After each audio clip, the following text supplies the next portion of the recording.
Hello everyone, कैसे हैं आप सब। चलिए, एक और सुबह और एक और नोटिफिकेशन और एक और जॉब अपॉर्चुनिटी हमारे पास आ चुकी है।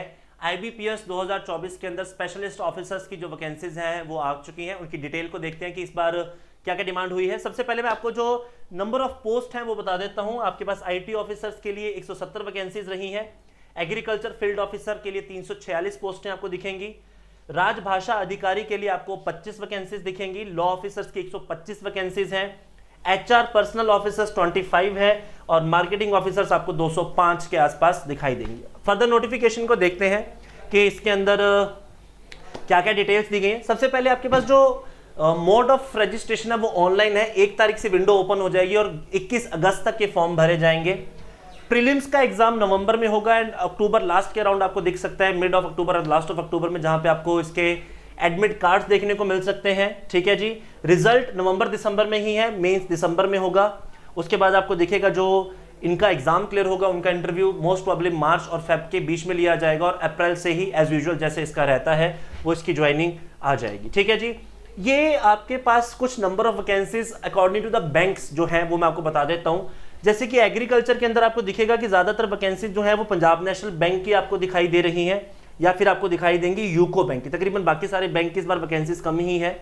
उसके बाद आपको दिखेगा कि अगर मैं एचआर और पर्सनल ऑफिसर्स की बात करूं तो बैंक ऑफ इंडिया ने इसकी वैकेंसी अपनी जो है वो रिवील की है। Then the Punjab National Bank ने अपने बारे में डिटेल्स दी है इसमें। मतलब पंजाब नेशनल बैंक आपको कॉमन दिखाई देगा इन सारी पोस्टों के अंदर।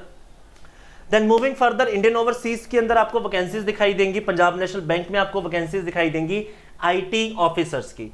Then moving to the law officers, then the Canara Bank, Indian Overseas Bank, that is Punjab National bank, इनकी वैकेंसीज आपको इसमें दिख रही हैं। मार्केटिंग ऑफिसर्स के अंदर आपको Indian overseas bank, Punjab National bank की आपको वैकेंसीज यहाँ पे देखने को मिलेंगी। राजभाषा अधिकारी के केस में आपको पंजाब नेशनल बैंक की ही मेजरली वैकेंसीज दिखेंगी।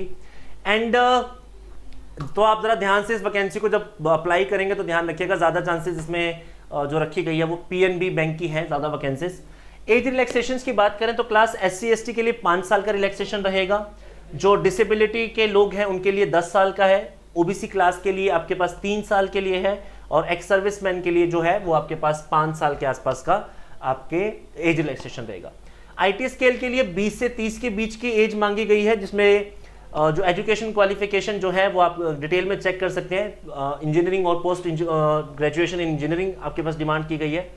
सेकेंड, एग्रीकल्चर में भी आपको 20 से 30 साल के बीच में दिखेगा, जहां पे 4 साल की जो डिग्री है agriculture, animal husbandry, fishery, pisciculture, agriculture, corporation, society, banking, इन सभी डिटेल्स मांगी गई हैं।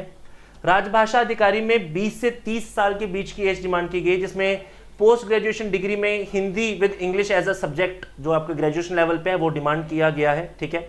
और post graduation degree in Sanskrit with English and Hindi as a subject in the degree, ये डिमांड किया गया है। एजुकेशन क्वालिफिकेशंस का ध्यान रखिएगा क्लास, कई बार हम इसमें गड़बड़ करते हैं। लॉ ऑफिसर 20 से 30 साल, अगेन जो एलएलबी की डिग्री है वो डिमांड की गई है। आपके पास एनरोलमेंट भी होना चाहिए बार काउंसिल का। एचआर और पर्सनल ऑफिसर 20 से 30 साल, जहां पे ग्रेजुएशन और 2 year full time post graduation जो आपके पास है वो डिमांड की गई है।